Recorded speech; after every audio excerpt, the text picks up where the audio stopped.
Joining us to help break it down, we have David E. Rutledge, an assistant professor from the political science department at Central Michigan University, joining us via Zoom. Thank you so much, sir, for being with us tonight. My pleasure. All eyes were on this debate. As we heard, it was very contentious, a lot of talking over each other. So I guess the big question here is, do you think somebody walked away the clear winner tonight, if there was one? If there was one, is the question. In a lot of ways, I think the audience may have been the loser in all of this, because there were some people who were watching for sure who was seeking information, and based on the format, and Chris Wallace, to his credit, did what he could, I thought, to try to manage this. But the talking over one another was a distraction for anyone looking for good information. Yeah. But yes. No, keep going. I'm sorry, I interrupted you. Keep going, sir. I want to try to frame this in terms of what was actually happening, at least from my perspective, what was happening. And maybe your audience will kind of understand what was going on. Each of these individuals were playing to their base. If you noticed, former Vice President Biden spent a lot of time looking directly at the camera, and in some cases almost pointing to and framing his remarks directly to the camera and people out in the audience. That was not by accident, it was by design.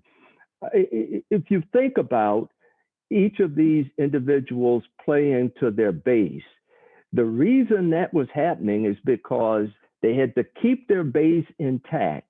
The election will be decided by a very narrow margin of people, called the toss-up vote. Some independents in there, some soft GOP, some soft Dems, kind of right in the middle.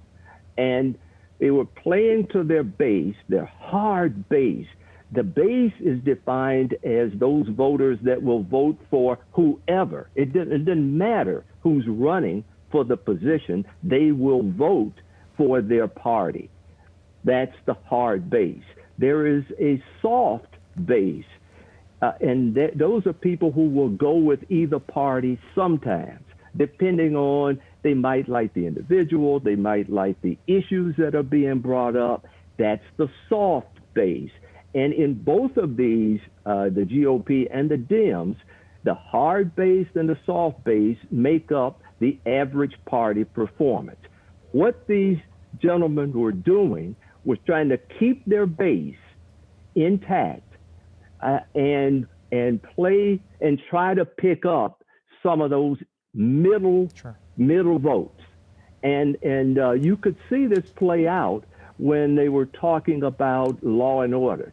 I mean, the president was trying to make sure every chance he got, he wanted Biden to say law and order. I mean, he kept saying law and order because that's where those are key words to his base. And for Biden's part, he has to try to keep his base intact, but also in trying to reach some of those people in the middle, he had to make sure that he framed his remarks to make sure that they understood that he would not be soft on crime. That's why he kept talking about that, rioting, breaking the law is bad, and those people should be dealt with and prosecuted. So each of them had exactly planned what they were, who they were after, and when they got in trouble, that's the talking over piece, trying to make each other, trying to get them off their game, so to speak. Sure. I hope this is helpful in terms of having your audience understand what was really happening here. Yeah, you made a great point. One of the candidates trying to get the other candidate to say something that they've been saying on their campaign trail. Very important stuff. We could go on all night. Mr. Rutledge, we appreciate you from Central Michigan University for joining us tonight. 2 more debates to go. Perhaps we'll speak with you again in the near future. Thank you so much, sir. Thank you.